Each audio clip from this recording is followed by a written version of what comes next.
Hello दोस्तों, आप सबका आपके अपने चैनल में स्वागत है। आज हम बात करेंगे एक कहानी की, अनाथ बालक। यह कहानी बहुत समय पहले की है।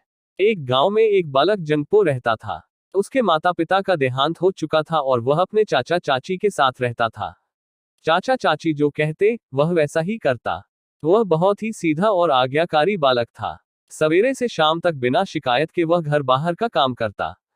सवेरे वह गायों के लिए घास काटने जाता। खाना खाने के बाद दिन के समय बैल बकरियों को चराने के लिए जंगल में जाता।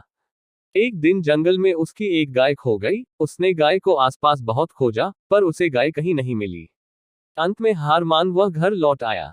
उसके चाचा चाची को जैसे ही गाय खोने की खबर मिली, उन्होंने तुरंत उसे गाय खोज लाने को कहा और आदेश दिया कि जब तक गाय उसके हाथ नहीं लगती, वह घर वापस नहीं आ सकता।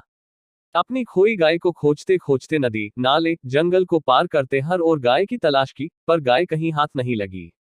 निराश होकर अंत में वह एक पेड़ के नीचे बैठ गया। रात हो चुकी थी, पर घर लौटना उसके लिए संभव नहीं था, इसलिए वहीं पेड़ के नीचे बैठे बैठे उसे झपकी आने लगी।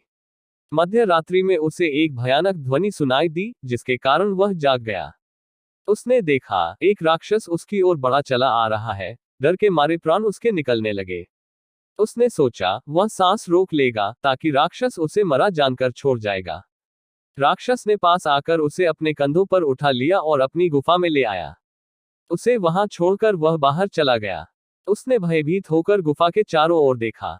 जहां उसने एक कोने में ताजा मानव का मृत शरीर देखा, वहीं दूसरे कोने में उसने बहुत भारी मात्रा में सोना, चांदी और मोती देखे। राक्षस के आने का भय उसके मन में था। उसने जल्दी से कुछ सोना, चांदी और मोती उठा लिए और वहां से भाग निकला।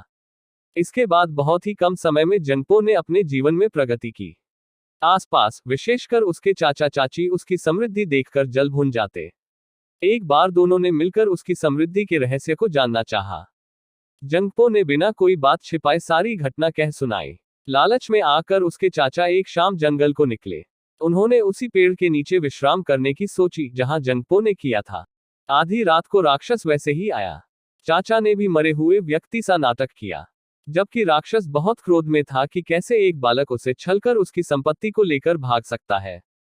यह आदमी फिर मेरे साथ वैसा नाटक कर मुझे लूटना चाहता है, इसलिए मैं इसे दोबारा वह मौका नहीं दूंगा, कहकर उसने चाचा को वहीं मौत के घाट उतार दिया।